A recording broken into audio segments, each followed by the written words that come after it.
Ready for our next panel, which is entitled, Where Do We Go From Here? Atlanta, Urban Development, and the Politics of Inclusion. I'd like to introduce you to our panelists. Rose Scott, who is an award-winning journalist. Perfect. Okay, perfect. Thank you so much. Rose, you have some fans up in here. Just two. Just two? Okay. All right. Thank you, Rose. Ryan Gravel, who is the architect of the Atlanta Beltline. Maurice Hobson, who's a professor at Georgia State University. And Wanona Satcher, whom I understand is an entrepreneur. Is that correct, Wanona? Are you an entrepreneur? She's an entrepreneur. And she has this beautiful blue hair of my absolute favorite color of blue. Okay, I'm going to turn this over to Rose. Thank you all for being here. Thank you so much, Camille. Good evening, everybody. Good evening. Got y'all out on a Saturday. You know, what a loaded question when we talk about where do we go from here, Atlanta, urban development, and the politics of inclusion. Now, we have 45 minutes. That is not enough, but we're going to do the best that we can. And, you know, and often when we have these type of conversations, and full disclosure, I've interviewed these folks so many times. So I can't think of anybody else on this panel that could be on this panel where we could have an honest and authentic conversation. This is not Closer Look, so I might be a little bit more militant than normally when I'm on the radio. Yeah. But often when we have these conversations about our beloved city, and Professor Hobson can attest to this, folks always want to throw out their Maynard-isms. You know, our Maynard Jackson, our beloved Maynard Jackson, they throw out all these quotes from him. But one that always stays with me, and I always say this, we must see the other Atlanta, the one across the tracks, the inner city one. The Atlanta and the valleys and the shadows just beyond the first expressway one passes when leaving downtown.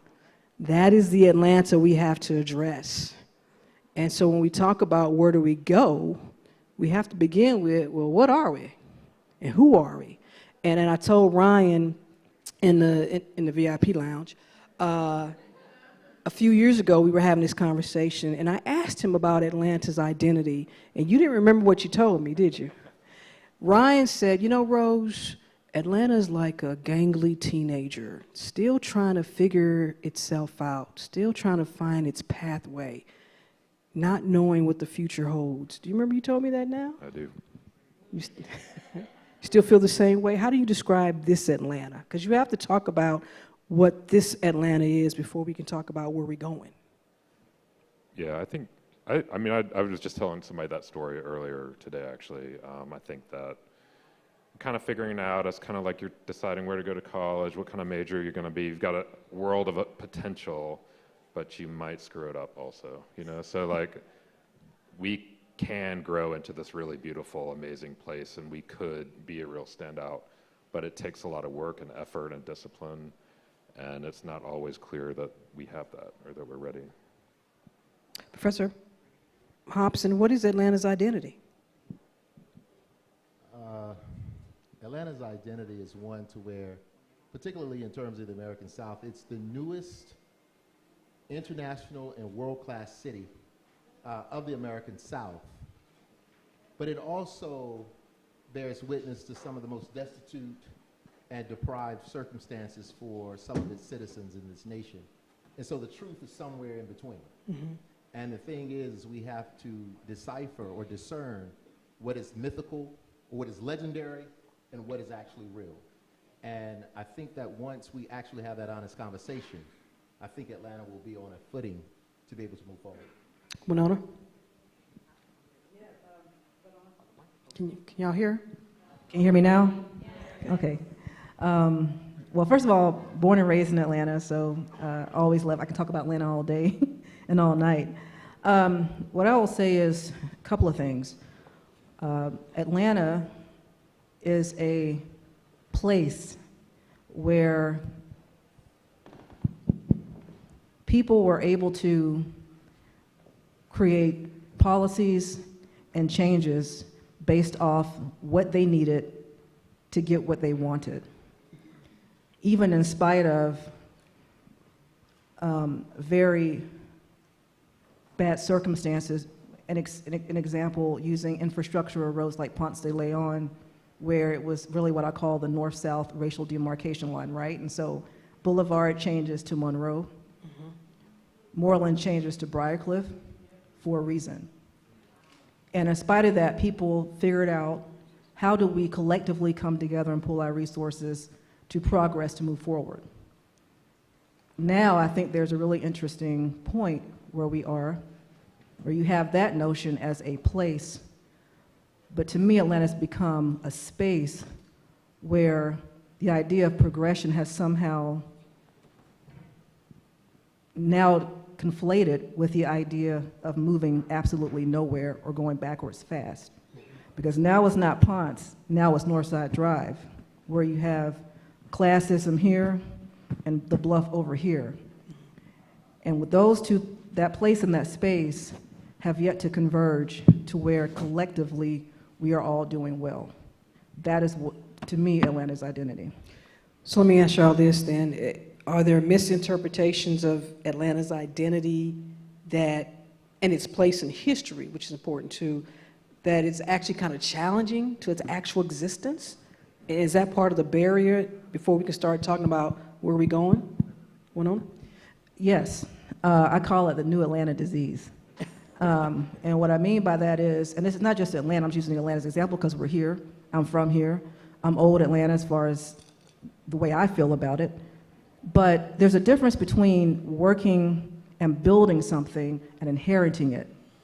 And there's not enough people building new legacies based off of what Mayor Maynard Jackson did, all of the amazing civil rights activists and those unsung heroes that have led to a couple of generations of complacency where we've inherited this notion of the beloved community and not putting in the work to actually create a future of what that means. That takes work, and not a lot of people, to me, seem to be interested or invested in that work. What people seem to be interested and invested in at the corporate level, at the city level, are reports and assessments about the work that needs to be done. I don't know how many more reports we need to tell us that there needs to be another report about an assessment about the Bluff versus Old Fourth Ward and what used to be City Hall East and the Sears Building versus what used to be Boulevard or what used to be Stewart Avenue. It's Metropolitan now, for anyone that doesn't know. So yeah, there are some things we need to discuss and some histories we need to understand before we can move forward, and that's not what's being, to me, conversed enough in this space. Professor Hobson, are we holding on to too much of Atlanta's historical presence and place, and that's a barrier to moving forward? I believe so. Can you all hear me? Okay. I believe so. You know, I was just having this conversation about 30 minutes before we stepped on stage, and I was discussing an article that I wrote for The Guardian on Atlanta. It was like, will the real Atlanta please stand up? And on one level, Atlanta is the black mecca for black folk, but for white Atlantans, it's like the old Gone with the Wind South. And the thing about it is these two different images, many people would think that they would be nemesis to each other, but they actually run parallel. And so now we have the Olympic City, and then we have Black Hollywood, and then we have the hip-hop capital, the new Motown of the South, and all these different things.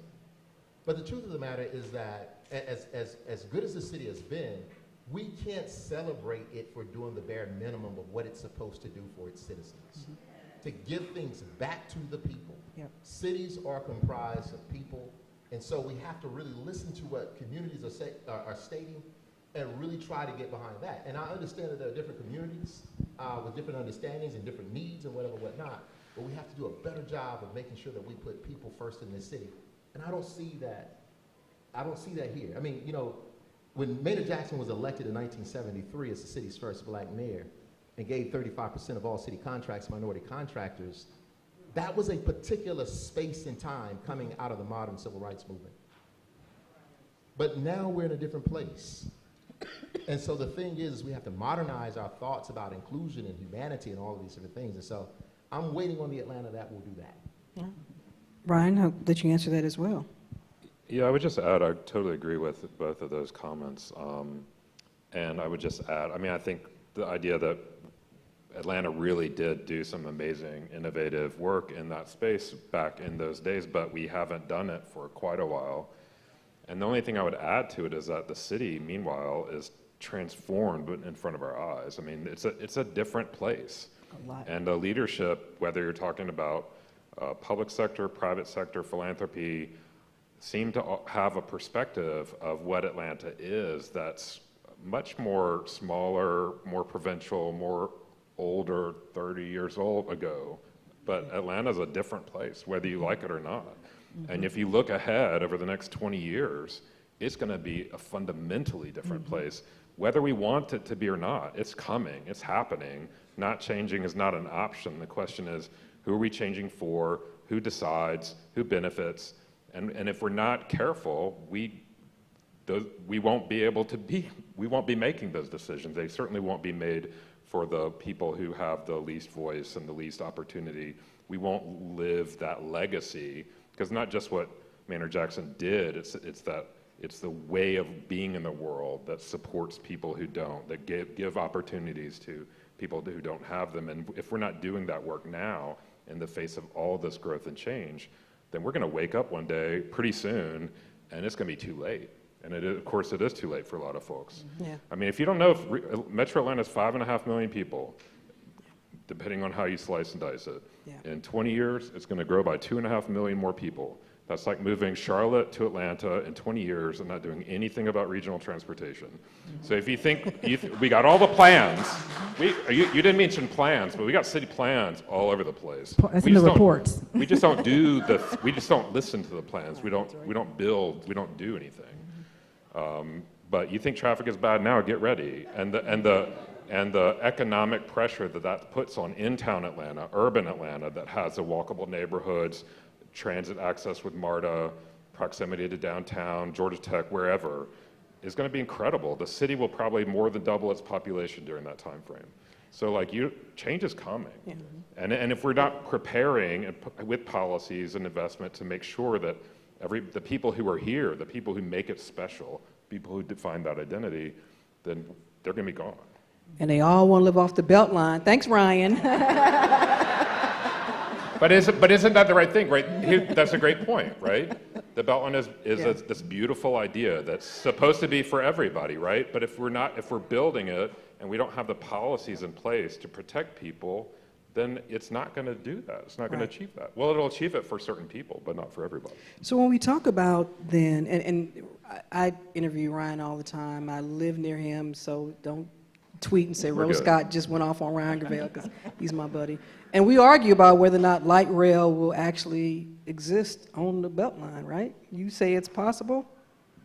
The MARTA engineers were out there, and I mean, MARTA's another whole question. It depends on what day we're talking. That'll be part 2 of this conversation. Yep. So when we talk about then this urban development and politics of inclusion, and I love that I word because, since 2020 and diversity and equity and inclusion, and I've said this so many times, so I probably should just write a book.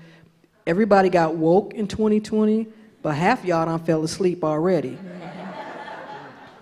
So when we talk about this whole concept of inclusion, and Ryan, I'll start with you, how do you marry urban development and inclusion so that everybody is supposed to feel like they're part of this beautiful city? And Atlanta, don't get me, Atlanta's a beautiful city. I love it. It's my second favorite city to St. Louis. So everybody wants to be here. But look, rent is high. It's damn high. Yes. So I can't say that on WABE, but I can say that here. So when we talk about this urban development and inclusion, what does that look like? What's the template for that? Well, I mean, it's the difference between doing it right and doing it wrong in a lot of cases is really just intentionality, right? Do we want it or do we not want it? And I think that, it's about if it's a real estate development deal, it is like who you include in the room, like who are you marketing to? Who are the engineers? Who's the designers? Who's participating in those decisions? And who is it designed for? Obviously, Atlanta has a massive market that is not marketed to, right? And I don't know why, but it could be. And so it's about intentionality. So part of it is like that, but part of it is also us. Like we have to also care and be participating.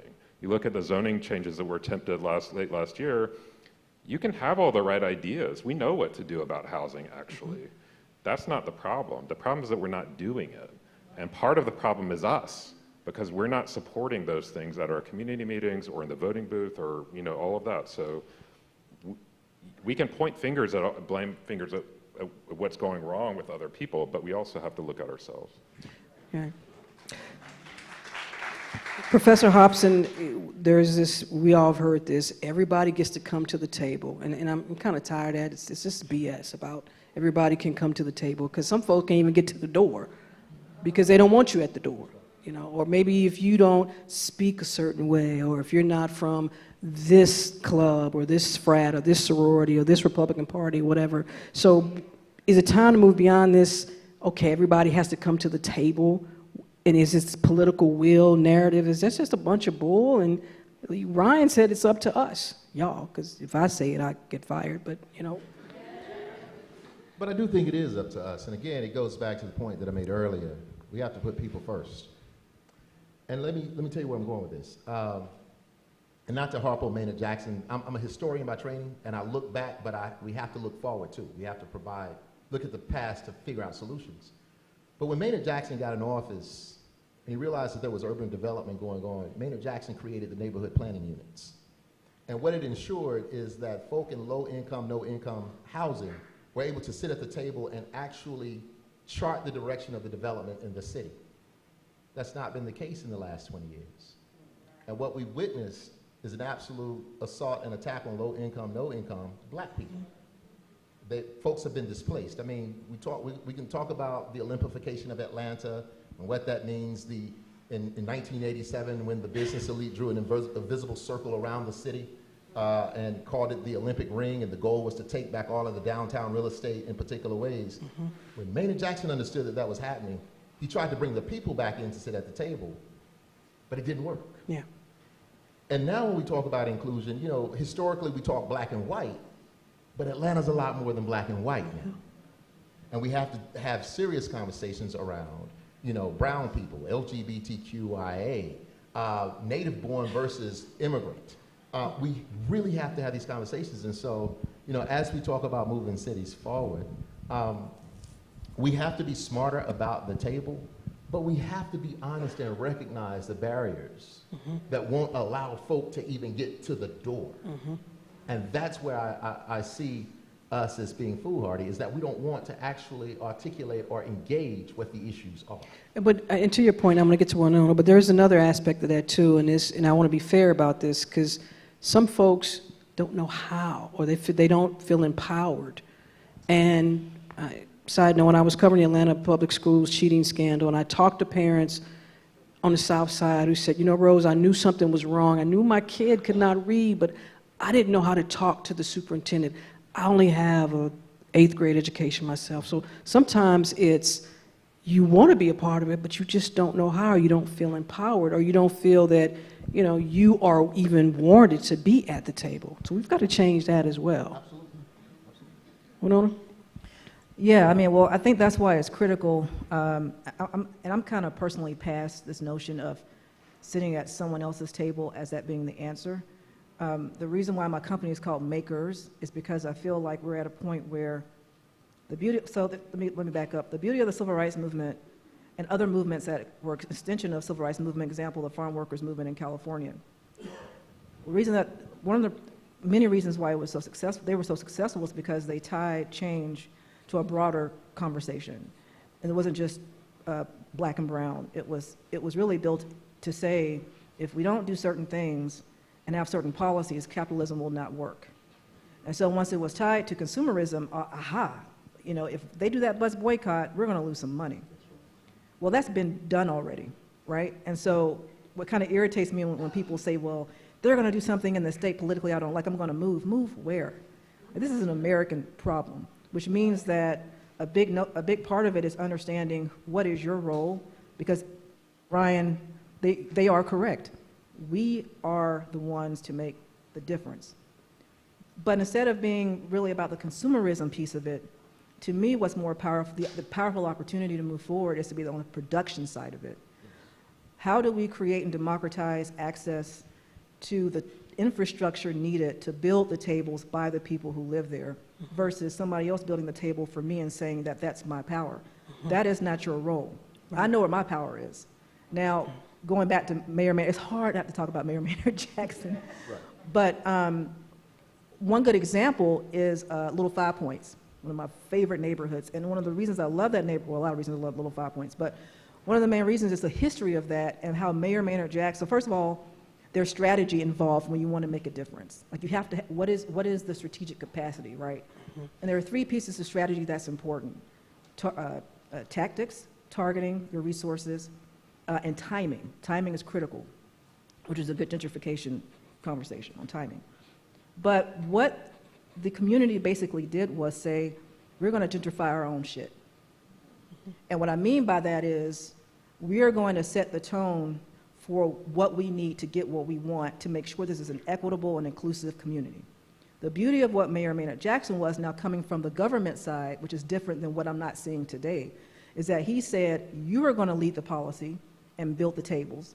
You're going to create the floor plan of how we want Little Five Points to be in the future.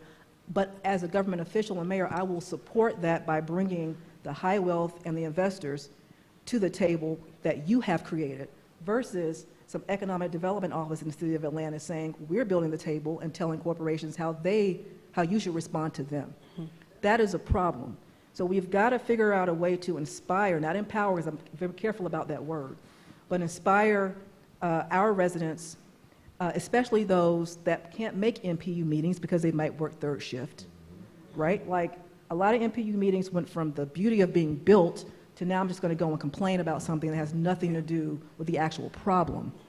So how do we create that space and inspire our own residents to build their tables based off their experiences so that we can understand your experience, your perspective, my perspective, and then how does that affect land use and zoning moving forward? And that's not what's happening. So there is no equitable connection to what the actual problems are and the people to make the decisions and those that can find the resources to bring those resources back into the community. The last thing I'll say about that is, not just in Atlanta, but we're in Atlanta, we have a philanthropic problem. And what I mean by that is philanthropies, especially when you mentioned the wokeism piece, the idea is if we give enough Black Lives Matter signs and take the work that BAME has done with Atlanta Influences Everything, all that hard work to build that, put that in a yard, and all of a sudden, I'm Atlanta now. I'm an AT alien. Like, I understand what it means to be evicted. No, you don't. You're being positioned to be easy to think you understand that language when you have not put in the work to do so. And so philanthropies are doing that in Atlanta. I've noticed that a lot where the idea is if we can, the more homeless plates that food we provide to the homeless, the better. No, you should be in business to go out of business. Because if you're going out of business, then that means the problem is being solved. So my question is to the philanthropic community in Atlanta, to the public officials in Atlanta, and even some of the black elitists, which that's a whole other conversation I ain't getting into today. How are you really making a difference collectively, not just about yourself? And that, to me, I think once we start talking about that, only can we then move forward and talk about the classism piece and all of the different components that make Atlanta so special. And I think that's scalable, because every city is dealing with this, but Atlanta is just rightly positioned to be in a very interesting space in the South to really make that difference. So, we can't keep solving problems that are multidimensional with one-dimensional reports. It's just not going to work. You got to put in the work and the ethic to inspire people to know that they are powerful. How do we then take their language and balance it with the language of those that have the money to make things work? Because money makes social movements work. That's just the way it is. Yeah. I mean, I'm sorry. Yeah. That's my long-winded answer. It's all right, sister. To the next level. It's all right.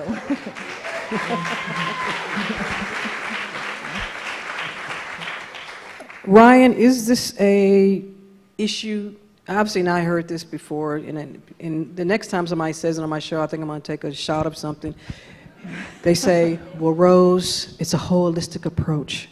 I know that. Y'all been telling me that for 7 years. It's been a holistic approach. If it's a holistic approach, then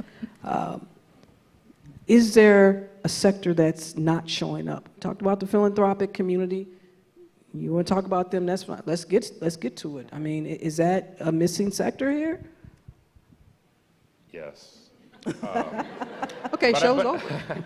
But I wouldn't put it only there. I think I don't see a whole lot of people showing up in anywhere in public at a leadership level in public, private, or philanthropic sectors. I mean, there are, of course, but not at the degree that we need.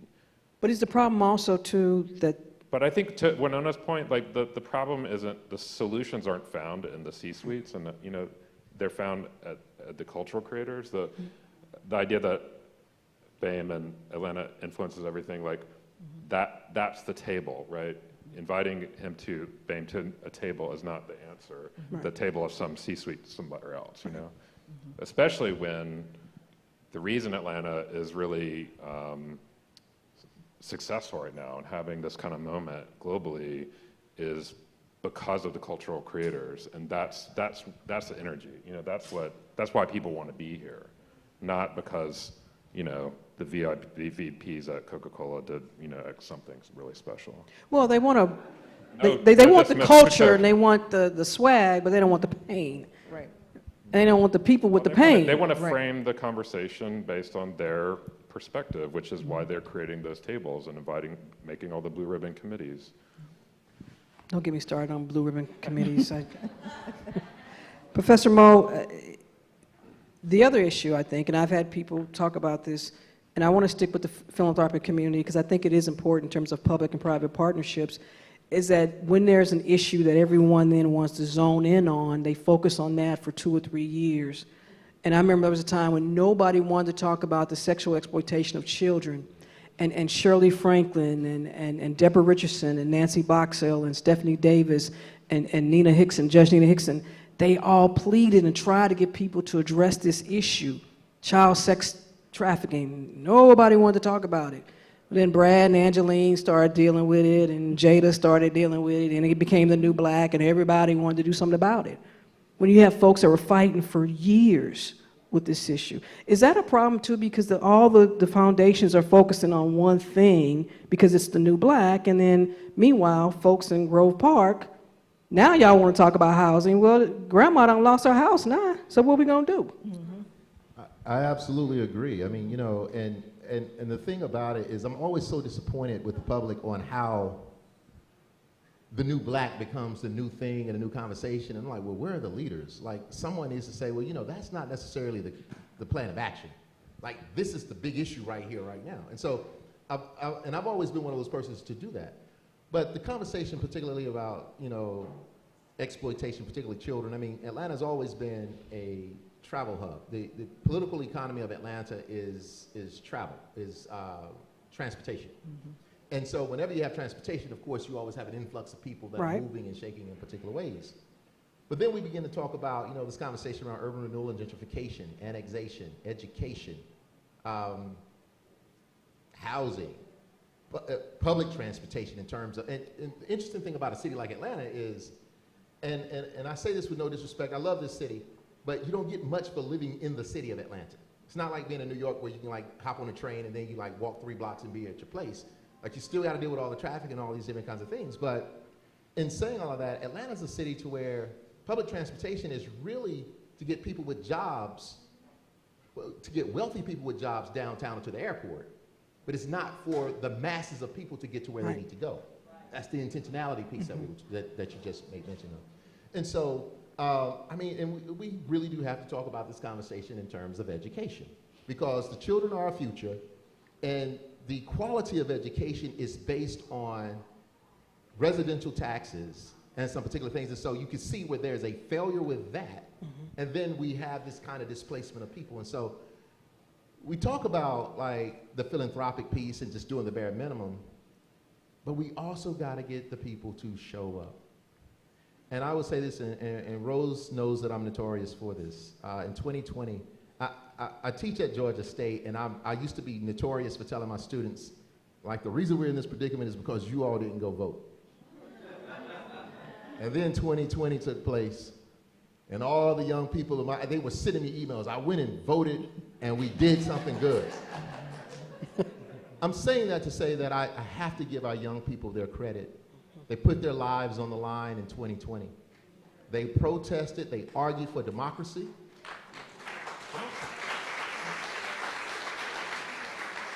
They argued for, the promotion of the 14th Amendment, which grants equal protection and due process under the law.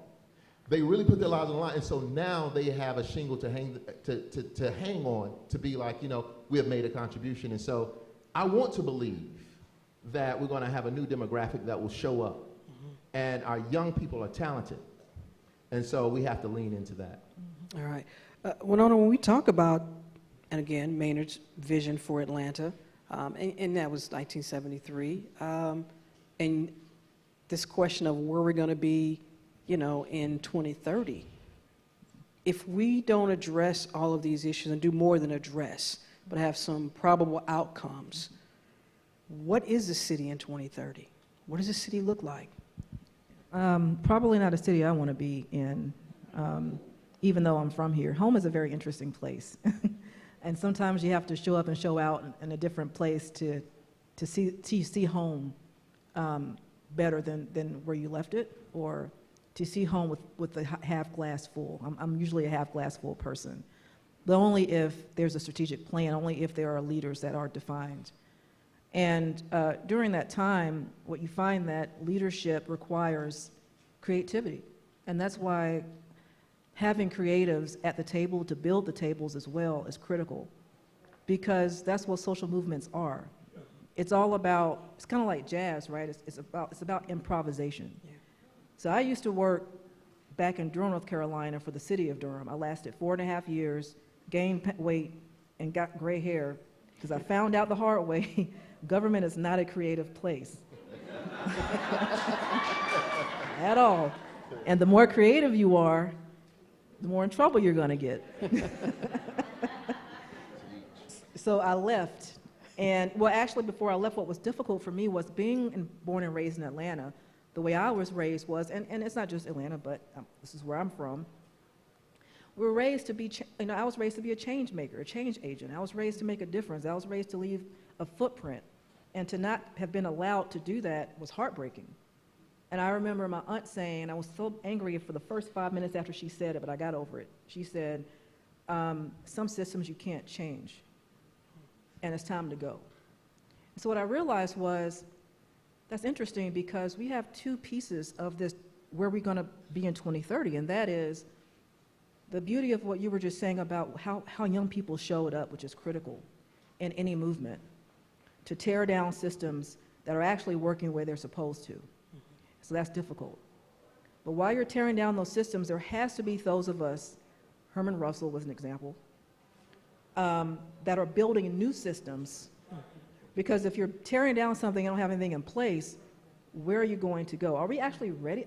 Have we evolved enough for that yet? And that's what concerns me about this city, that we haven't evolved enough yet to understand the collective requirement that is going to take to move us forward, right? Because there are too many people that have these signs in the yard, Black Lives Matter signs, who literally vote to not have affordable housing next door to them.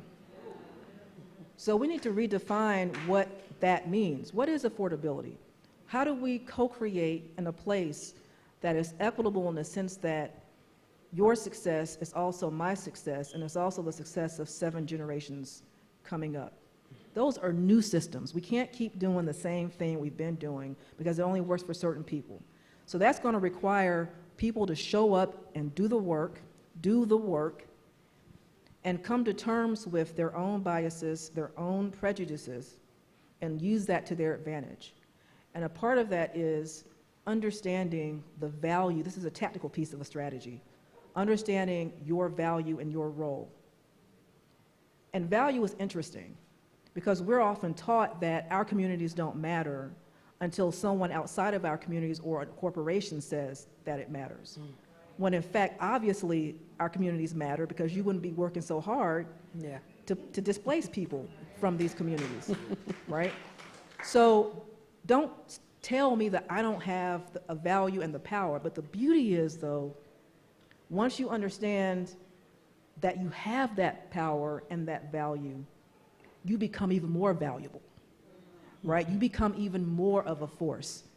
And that requires, though, someone to inspire you, to help you with transitioning that language, so that when you build your own table, you can sustain your own table, and you can make a shitload of money with that table, so that you can supply your generations with resources, with a language that they can be successful no matter where they go. And I'll leave with this, as far as this question is concerned.